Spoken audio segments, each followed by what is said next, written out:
मोक्षमार्गस्य नेतारं भेत्तारं कर्मभूभृतां ज्ञातारं विश्वतत्त्वानां वन्दे तद्गुणलब्धये लक्ष्मीनिवासनिलयं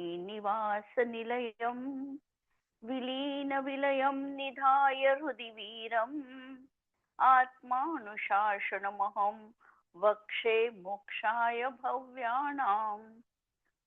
ओम अंतिम शासन नायक 1008 भगवान महावीर स्वामी की जय। द्वादशांग श्रुतदेवी की जय। स्वाध्याय कक्ष संपेपर्यंत आपणा सर्वांना चतुर्विध आहाराचा त्याग असणार आहे। आत्मानुशासन हा गुणभद्र आचार्य रचित ग्रंथाचा आपण स्वाध्याय करतो आहे आणि या ग्रंथामध्ये वक्त्याचं स्वरूप कसं असावं, वक्ता कसा असावा, पहिल्यांदा तर त्यांनी अगदी एक ठेवलं विशेषण की गणी आचार्य असले पाहिजे आणि आचार्यांपेक्षाही पहिले वक्ते कोण असतील तर पहिले वक्ते आहे तीर्थंकर भगवान हे वक्ते। त्यांचे खरे ऐकणारे श्रोते खरे श्रोते त्यांचे गणधर आणि त्यानंतर ही प्रतिगणधर देव आणि ही सगळी परंपरा आणि अशा तऱ्हेने वक्त्याची प्रामाणिकता आणि जोपर्यंत आम्ही योग्य प्रामाणिक ग्रंथांचं अध्ययन करत आहे तोपर्यंत ते कथन हे प्रामाणिकच असणार आहे। नयविवक्षा योग्य रीतीने जाणून प्रतिपादन करण्याची योग्य पद्धतीची शैली हे देखील प्रामाण्य मानल्या जाणार आहे। अशा तऱ्हेचे वक्त्याचे गुण सांगितले। प्राज्ञ असला पाहिजे, समस्त शास्त्र हृदयाचा तो ज्ञाता असला पाहिजे, आशा त्याच्या जीवनात अजिबात नको, अत्यंत नव उन्मेषशालिनी प्रतिभा त्याच्या जीवनात असावी, नंतर प्रश्नांना तो सहन करणारा असणारा असावा, अत्यंत भद्र परिणामी, शांत परिणामी, प्रभू परमनोहारी, परानिंदाया निंदेपासून दूर अशा प्रस्पष्ट मिष्टाक्षर अशा प्रकारचा गणी आचार्य हा खरा उपदेशक म्हटल्या गेला। आणि परत उपदेशकाचे आणखी गुण सांगताना श्रुतम विकलम सर्व श्रुताचं समग्र रीतीने ज्ञान। समग्र रीतीने ज्ञान याचा अर्थ सगळेच्या सगळे शास्त्र त्यांना मुखोद्गत पाहिजे असं नाही, परंतु चारही अनुयोगाचा यथार्थ ज्ञाता तो असला पाहिजे। जर प्रथमानुयोगावर विश्वास नाही किंवा चरणानुयोगामध्ये अर्थ नाही किंवा कर्णानुयोग समजणं म्हणजे बुद्धीची कसरत आहे, फक्त द्रव्यानुयोग वाचला की काम झालं अशा प्रकारची विचारधारा जर एखाद्याची असेल तर त्याला सांगोपांग ज्ञान असणार नाही। चारही अनुयोग हे तत्वश्रद्धानासाठी अत्यंत उपयोगी आहे।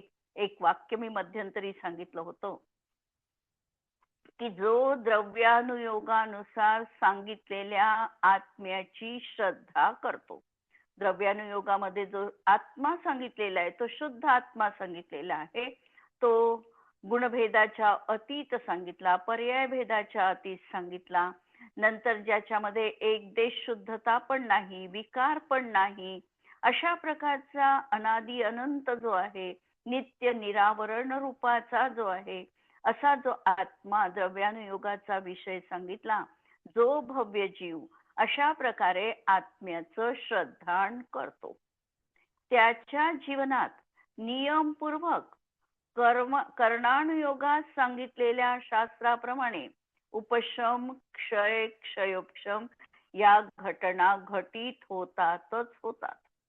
तो अगदी प्रथमोपशम सम्यक तो पहिल्यांदा प्राप्त करेलच, क्षयोपशमिक करेल, क्षायिक करेल, अनंतानुबंधी आदि कर्म प्रकृतींचा तो नाश करेल, अशा प्रकारची घटना त्याच्या जीवनात द्रव्यानुयोगाचा श्रद्धानी असेल तरच घटू शकते।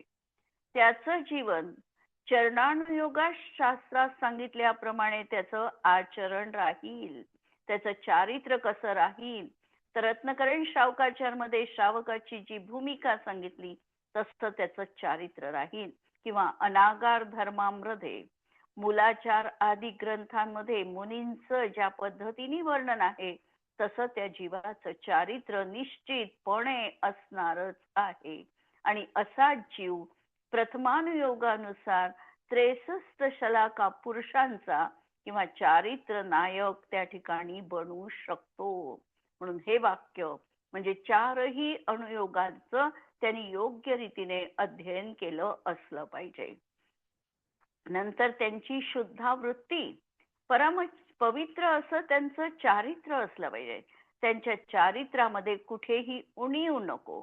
प्रशम, संवेग, अनुकंपा, आस्तिक्य आदी गुण त्यांच्या जीवनात असले पाहिजे किंवा सम्यक दर्शनाचे जे गुण आहेत ते असावे आणि दोषांचा परिहार त्याच्या जीवनात असावा. नंतर दुसऱ्याला उपदेश देण्याची खरी अंतःकरणपूर्वक कळकळ असली पाहिजे. पण हा वक्ता जो आहे तो कोरा उपदेशक नाही.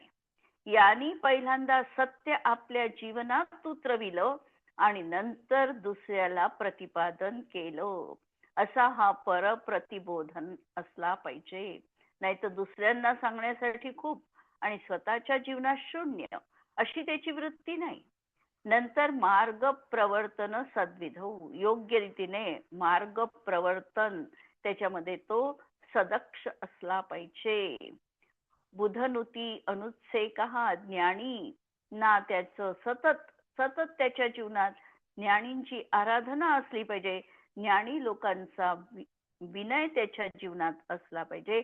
असा हा महान उद्योगी, लोकज्ञता, लोकाला लोकरीतीचा ज्ञाता, कोमलता ज्याच्या अंतःकरणात आहे आणि निस्पृहा, कोमलता आहे आणि कोणत्याही तऱ्हेची अभिलाषा जीवनात नाही, अशा प्रकारे हे यतींचे जे आणखी गुण सांगितलेले आहे. काल आपण स्तुतवाच केला यतींच्या गुणासंबंधी की जो आचारवान आहे, म्हणजे 5 आचारांचं परिपूर्ण ज्ञान, दर्शनाचार, ज्ञानाचार, चारित्राचार, तपाचार, वीर्याचार याचं ज्ञान ज्यांच्या जीवनात आहे, जो आधारवान आहे, म्हणजे ज्याला 11 अंग आणि 14 पूर्वाचा तो ज्ञाता असला पाहिजे. लोकरीतीला तो जाणणारा असला पाहिजे. अपोया पाय विदर्शी असला पाहिजे.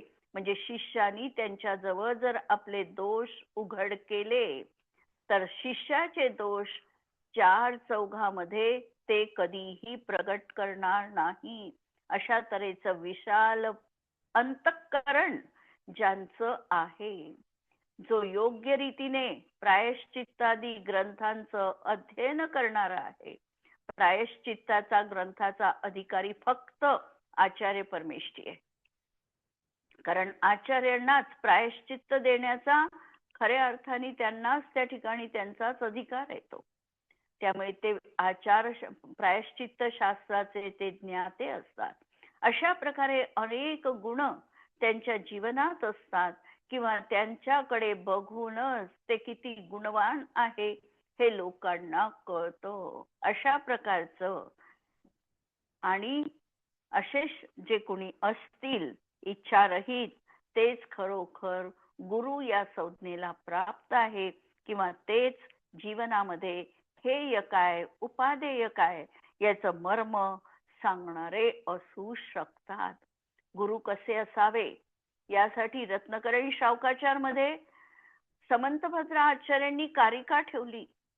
आचार्य सांगतात, विषयाशा वशातीतो निरारंभो परिग्रह ज्ञान ध्यान तपो रक्त तपस्वी स प्रशस्यते. विषयांच्या अभिलाषेपासून जो अत्यंत दूर आहे, पंचेंद्रियाच्या विषयामध्ये तो बिलकुल उत्सुक नाही, अनुत्सुक आहे. विषयाशा वशाती तो निरारंभ, आरंभ आणि परिग्रह ज्याच्या जीवनात नाही. सौरंभ म्हणा, समारंभ म्हणा, आरंभ म्हणा, हे ज्याच्या जीवनात नाही आणि 24 प्रकारच्या परिग्रहांपासून जे रहित आहे. हे तर नकारात्मक सांगितलं, नास्तिपरक कथन सांगितलं. मग करतात काय आचार्य? ज्ञान ध्यान तपहा रक्त. ज्ञान ध्यान आणि तप याच्यामध्येच त्यांचा संपूर्ण वेळ जातो. सामायिकाचा वेळ, आहाराची वेळ ही शुभामधली आहे. पण ते आहार घेत असताना देखील अंतरंगामध्ये कषायांचा जर विचार केला तर 12 कषायांचा अनुदय सुरूच आहे. उदय असेल तर केवळ संज्वलनचा तीव्र उदय. त्यामुळे प्रमत्त अवस्था आहे आहार घेताना. पण इकडे पाहिलं तर 12 कषायांच्या अनुदयामध्ये होणारा संवर आणि निर्जरा भाव त्यांच्या जीवनात आहे. आणि एखादा सम्यक दृष्टी ध्यानामध्ये आहे तरीही त्याला तेवढ्या कर्माची निर्जरा होत नाही, कारण त्याचं फक्त अनंतानुबंधी गेलेलं आहे. आणि मुनींच्या जीवनात आहार करत असतानाही 12 कषायांचा अनुदयात होणारी शुद्धता अभिव्यक्त आहे. म्हणून मुनी कशा प्रकारे श्रद्धा करतात, काय करतात, यापेक्षा त्यांच्या अंतरंगाची महत्वपूर्ण परीक्षा, अंतरंग काय आहे हे महत्वपूर्ण आहे. आणि असेच मुनी जीवनात प्रशंसनीय म्हटल्या जातात. आज आम्हाला आजचा दिवसही महत्वपूर्ण आहे. आज खाली कुंथलगिरीला क्षपकराज वर्धमान सागर महाराज यांची आज 14व्या दिवशी यमसल्लेखनापूर्वक समाधी झाली. शांतीसागर महाराजांची तुलना केली तर दोन्ही आचार्य त्या ठिकाणी योग्य रीतीने बसतात. शांतीसागर महाराजांनाही आचार्य चक्रवर्ती पदवी दिलेली होती.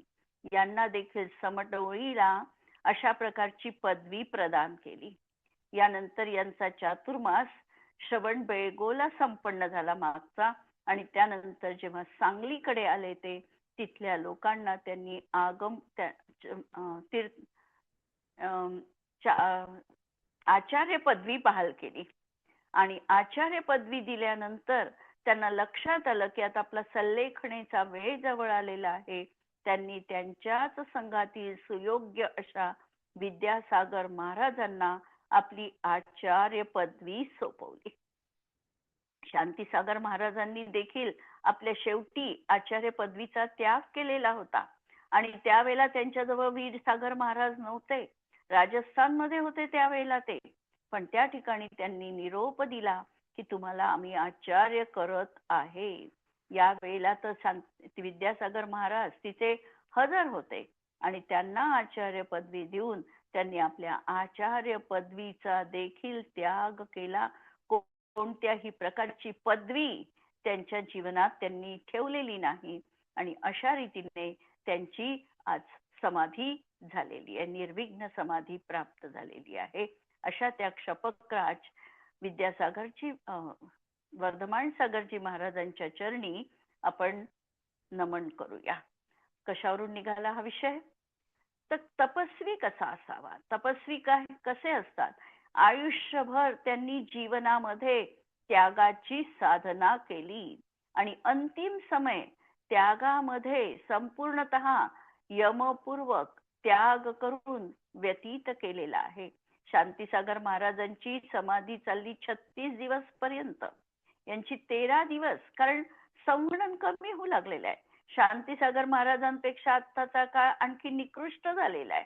आणि अशा याच्यात 13 दिवसांची अशी अगदी सजग समाधी साधणं हे म्हणजे खरोखर अत्यंत दुर्लभ अशी घटना आमच्या, म्हणजे जरी आम्ही प्रत्यक्ष नाही बघितली तरीही काहींनी बघितलीही असेल प्रत्यक्ष, पण परोक्ष रीतीने आम्हाला ती अनुभवता आली. हेही आमचं भाग्य आहे. तर असे हे गुरु यतीपती असे त्यांच्या जीवनात यतींचे सगळे गुण आहे. आणि हेच गुरु हेयोपादेयाचं कथन करणारे, तत्वाचे मर्म सांगणारे असे गुरु आहे.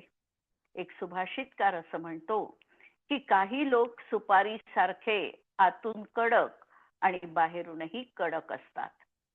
काही लोक बोरासारखे आतून कडक आणि आतून कडक आणि बाहेरून नरम असतात. बोर बी आतली कडक आहे आणि बाहेरून नरम असतात. काही लोक श्रीफळासारखे आतून कोमल आणि बाहेरून कडक असतात. तर काही लोक द्राक्षासारखे आतून आणि बाहेरून दोन्ही बाजूनी कोमल असतात. उपदेशक हा द्राक्षासारख्या गुणांचा धारी असतो. शास्त्राचा आदेश देणं, उपदेश देणं, वाचणं, पठन पाठन करणं, पारायण करणं, हे सगळं आम्ही स्वाध्यायाचे भेद सांगताना सांगतो. स्वाध्यायाचे भेद सांगताना 5 तऱ्हेचे भेद सांगतो. वाचना, पृच्छना, अनुप्रेक्षा, आमनाय आणि धर्मोपदेश. या सतत त्याच्यामध्ये लीन राहणं हा खऱ्या गुरुचं हे लक्षण म्हटल्या जातं. खऱ्या वक्त्याचं हे लक्षण म्हटल्या जातं. आता प्रश्न असा आला की खऱ्या वक्त्याचे तर गुण सांगितले, परंतु खऱ्या श्रोत्याचे देखील गुण असले पाहिजे. कसा असावा श्रोता? वक्ता असा आहे तर श्रोता कसा असला पाहिजे? म्हणून प्रश्न विचारला त्यांनी की यदि एवं विधा शास्ता शिष्य तर्हि कीदृश भवती. शिष्य कशा प्रकारचा असला पाहिजे? या 7व्या श्लोकामध्ये खऱ्या श्रोत्याचे गुण सांगितले आहे. श्लोक पहा. भव्यः किं कुशलं ममेति विमृशन् दुःखाद्भृशं भीतवान् सौरश्रेष्ठि श्रवणादिबुद्धिविभवा श्रुत्वा विचार्य स्फुटम् धर्मशर्मकरं दया गुणमयं युक्तागमाभ्यां स्थितम् गृह्यन् धर्मकथां श्रुतावधिकृत शास्यो निरस्ताग्रह. खऱ्या श्रोत्याचे गुण काय असले पाहिजे? पहिला गुण तर सांगितला, तो भव्य असला पाहिजे. भव्य का? कारण भव्य जीवांनाच तत्व रुचू शकतं. भव्य जीवांनाच मंदिरात जाण्याचे भाव होऊ शकतात. भव्य जीवांना स्वाध्यायाचे भाव असतात. भव्य जीवांनाच गुरु सेवेमध्ये आनंद येतो. भव्य जीवांनाच तत्वश्रवणाची रुची असते आणि म्हणून तो पहिल्यांदा सांगितला की भव्य असला पाहिजे. भव्य याचा अर्थ काय? भव्य कुणाला म्हणायचं? प्रश्न आहे. त्याला सम्यक्त्वाची प्राप्ती होऊ शकते, तो जीव भव्य. तो जीव भव्य आहे. म्हणजे जो सम्यक दर्शनाचा अधिकारी आज नसेल कदाचित, पण कधी ना कधी तो अधिकारी बनणार आहे, अशा जीवाला भव्य म्हटल्या जातं. पण काही भव्य असेही असतात. कसे?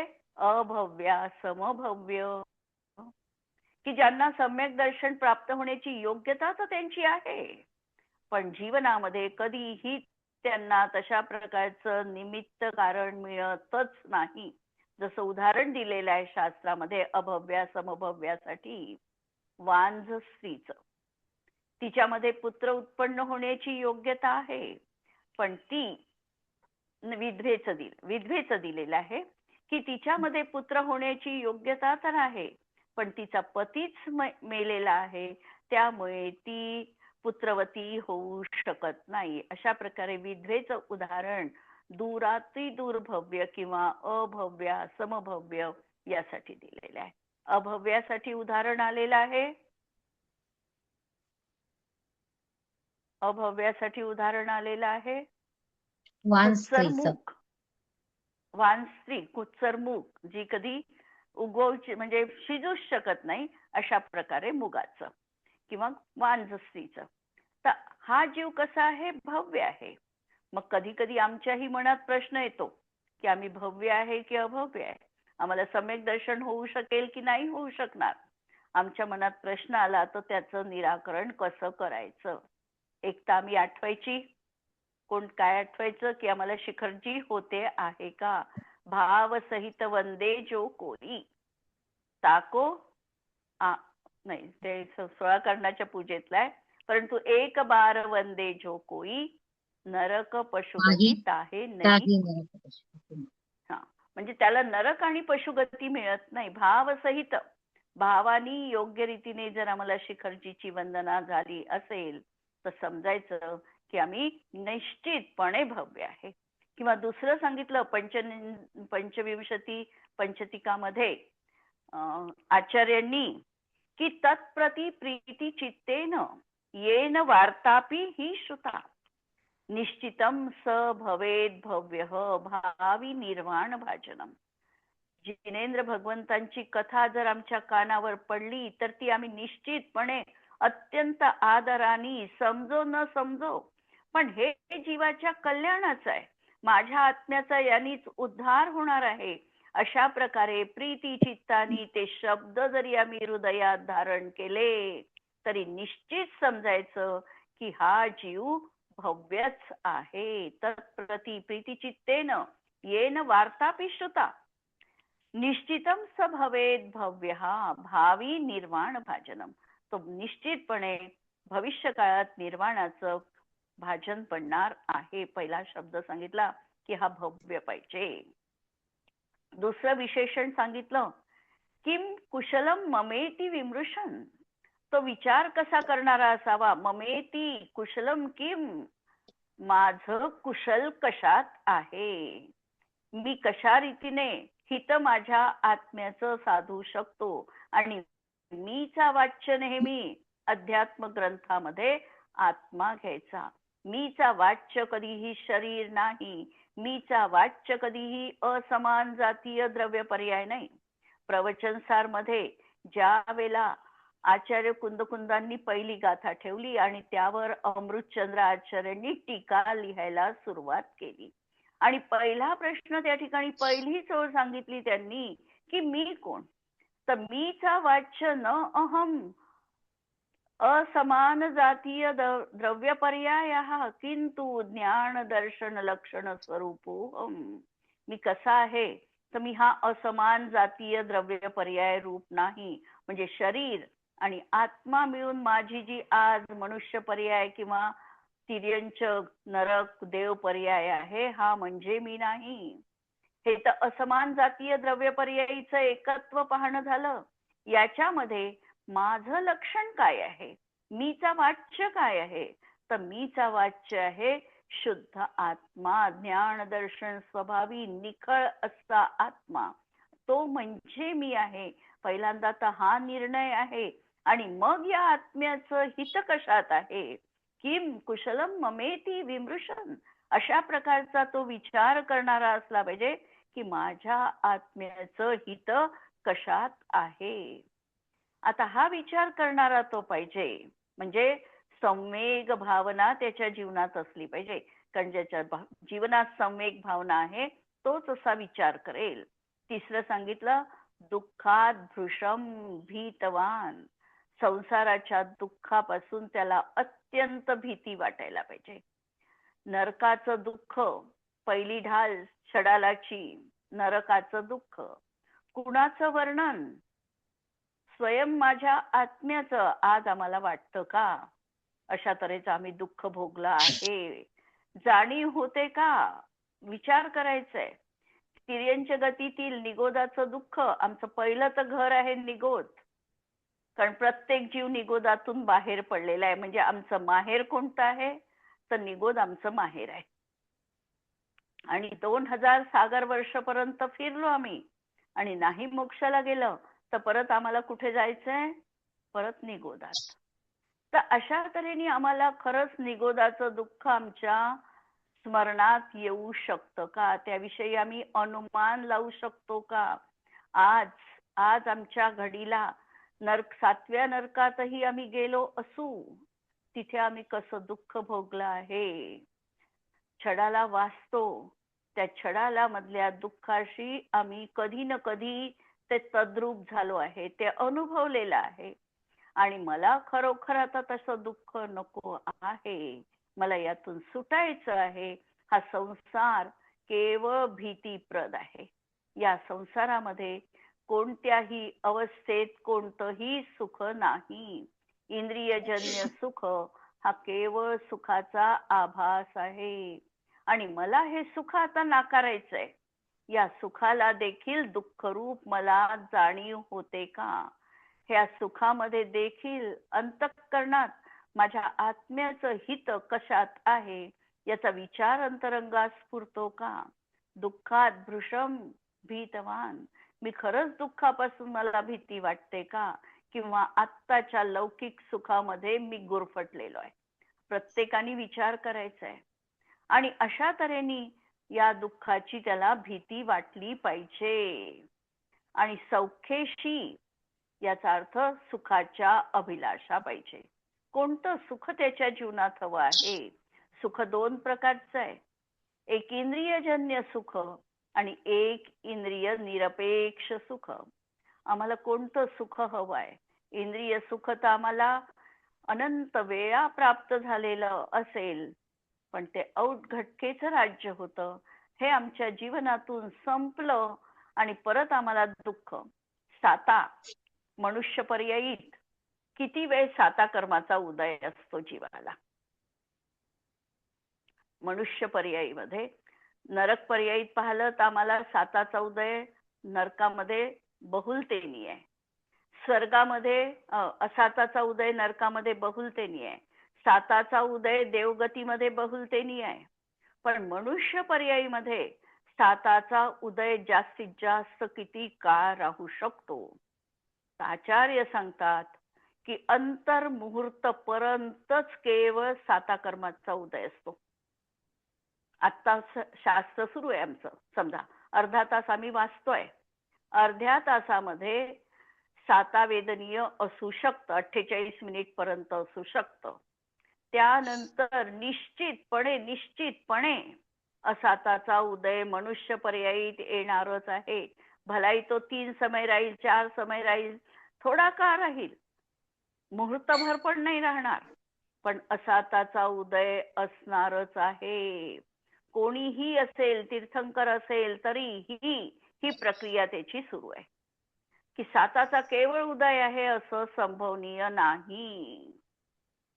म्हणून साता मनुष्य पर्यायीत हा क्रम सतत सुरू आहे आणि हा क्रम निरंतर आम्हाला 13व्या गुणस्थानापर्यंतही अशा रीतीने काही जीवांच्या बाबतीत असू शकतो. बंध होताना रुकेल, असाताचा बंध रुकतो. कधी रुकतो? असाता कर्म कोणत्या गुणस्थानापर्यंत बांधतो? असाता वेदनीयाची बंधविच्छुत्ती कोणत्या गुणस्थानात आहे? असाता वेदनीयाची बंधविच्छुत्ती आहे 6व्या गुणस्थानात. 6व्या गुणस्थानापर्यंत याला असाताचा बंध होऊ शकतो. त्यानंतर याला साता प्रकृतीचाच बंध होतो, हे तर निश्चित आहे. परंतु उदय मात्र साता असाता साता असाता असाच त्या ठिकाणी सुरू असतो. निरंतर आयुष्यभर साताचा उदय कोणालाही नसतो आणि निरंतर असाताचा उदयही कोणत्याही जीवाला असत नाही. अंतर्मुहूर्त याची क्षमता उदयाची, म्हणून त्यानंतर उदय बदललाच पाहिजे. मग आता इथे आम्हाला अभिलाषा कशाची आहे? तर अतिंद्रिय सुखाची, अनुपम सुखाची अशी अभिलाषा जीवनात आहे. म्हणून सौख्येशी म्हणजे आपल्या आत्मकल्याणाच्या सुखाची, अलौकिक सुखाची, अतिंद्रिय सुखाचा हा अभिलाषी असला पाहिजे. पुढे सांगतात की श्रवणादी बुद्धी विभव. श्रवणादी श्रोत्याचं श्रवण आदी 8 गुण त्याच्या जीवनात असले पाहिजे. श्रोत्याचे पण 8 गुण सांगितले. श्रवणादी बुद्धी विभव, हा श्रवणादी बुद्धी वैभवानी तो संपन्न पाहिजे. कोणते आहे श्रोत्याचे 8 गुण? तर पहिला गुण सांगितला की श्रोत्याचा पहिला गुण आहे शुश्रूषा. शुश्रूषा याचा अर्थ जे दवाखान्यात बोर्ड असतात ती शुश्रूषा नाही. शुश्रूषा याचा अर्थ आहे धर्मकथा ऐकण्याची इच्छा. ज्याला खरोखर धर्मकथा ऐकण्यामध्ये इंटरेस्ट आहे, म्हणून पहिला धर्मकथा ऐकण्याची इच्छा त्याला हवी, ही झाली शुश्रूषा. दुसरा सांगितला श्रवण. श्रवण म्हणजे प्रत्यक्षामध्ये त्या गोष्टी, धर्मकथा ऐकणं. धर्मकथा याचा अर्थ 4ही अनुयोगाच्या कथा, कोणतीही कथा असेल ती ऐकण्याची जीवाला असणं. तिसरं सांगितलं ग्रहण. ग्रहण म्हणजे जे काही श्रवण केलेले आहे त्याचा अर्थ जाणणं आणि तसाच तो आहे ही श्रद्धा मनाने करणं. हे झालं ग्रहण करणं, की आम्ही ज्याला धारणा म्हणतो आम्ही अंतरंगामध्ये, ते पक्क रुजणं. नंतर चौथा सांगितला धारणा. ग्रहण अलग सांगितलं आणि धारणा नंतर सांगितला, की ऐकलेला अर्थ जो आहे हा कालांतराने देखील न विसरणं, हा चौथा गुण सांगितला श्रोत्याचा. नंतर स्मृती. स्मृती म्हणजे विस्मरण न होणं, की एकदा ऐकलेला, जसे अकलंक स्वामी होते, एक पाठी, एकदा ऐकल्यानंतर ते कधीही तो अर्थ किंवा तो श्लोक किंवा ती सुक्ती ते विसरत नव्हते. निष्कलंकासारखे द्विपाठी अशा प्रकारची ज्यांची प्रखर अशी स्मृती आहे, विस्मरण ज्यांना नाही. नंतर 6वा गुण सांगितला उहापोह. यथायोग्य जे काही जे आहे ते युक्तिपूर्वक विचार करणं. यथायोग्य उक्तीपूर्वक विचार, त्याला म्हणायचं उहापोह. नंतर निर्णय. निर्णय घेणं की खरंच हे असं आहे. आणि 8वा गुण सांगितला तत्वामध्ये दृढ राहणं इहा. अशा प्रकारचे हे 8 श्रोत्यांचे गुण सांगितलेले आहे. म्हणून श्रवणादी बुद्धी विभव, तो जो श्रोता आहे हा श्रवणादी 8 गुणांनी तो संपन्न असला पाहिजे. 8 गुण आठवा परत, की पहिला तो शुश्रूषा, दुसरा श्रवण, तिसरं ग्रहण, चौथं धारणा, 5वा गुण स्मृती, उहापोह, नंतर निर्णय. निर्णय उहापोह निर्णय आणि निर्णय आणि 8वा गुण इहा. अशा प्रकारे 8 गुण त्याच्या जीवनात, श्रोत्याच्या जीवनात हे 8 गुण असायला पाहिजे. अशा प्रकारे या बुद्धी वैभवानी तो ऐकून श्रुत्वा विचार्य स्फुटम म्हणजे त्यांनी अशा प्रकारे या सगळ्या गुणांना त्यांनी स्मरून ते त्या पद्धतीने ऐकून तसा विचार त्याच्या अंतरंगामध्ये उत्पन्न व्हायला पाहिजे. आगमाविषयी स्पष्ट निसंदेह ज्ञान त्याच्या जीवनात व्हायला पाहिजे. आणि असा हा धर्म शर्म करम, हा जो धर्म आहे हा सुखकारक आहे. दया गुणमय, हो दया गुणमयी आहे. लहान मुलांना आम्ही शिकवतो आपला धर्म दयामयी. अगदी प्रायमरी भूमिकेत सांगतो, मुलाचा उच्चार शब्द म्हणायला सुरुवात केली की त्याला पहिल्यांदा शिकवतो की आमचा धर्म कोणता. तर आमचा धर्म अहिंसा तर नंतर, कारण कठीण शब्द आहे तो. पण दयामय हा शब्द अत्यंत सोपा आहे उच्चारण्यासाठी आणि म्हणून त्याला पहिल्यांदा सांगितलं जातं की आमचा धर्म हा दयामयी आहे.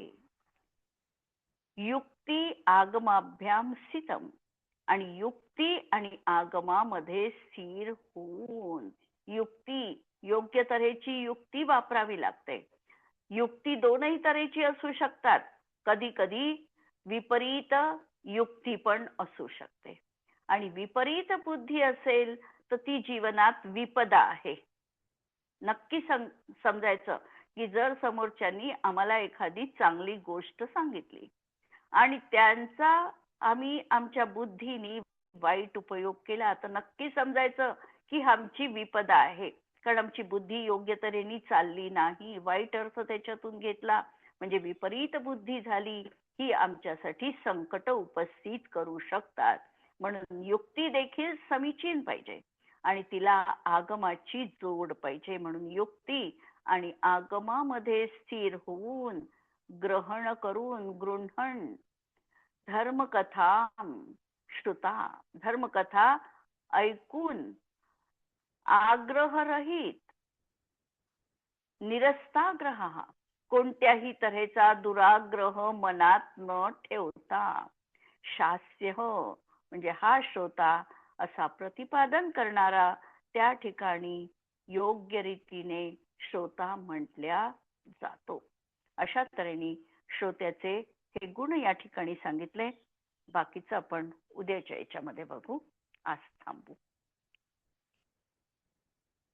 जिनवाणी के ज्ञान ते सूझे लोकालोक, सो जिनवाणी मस्तक नमो सदा देत हूँ को. नमो अरिहंताणं नमो सिद्धाणं नमो आयर्याणं नमो उवच्छायाणं नमो लोये सव्व साहुणं. सर्वांना जय जिनेंद्र. जय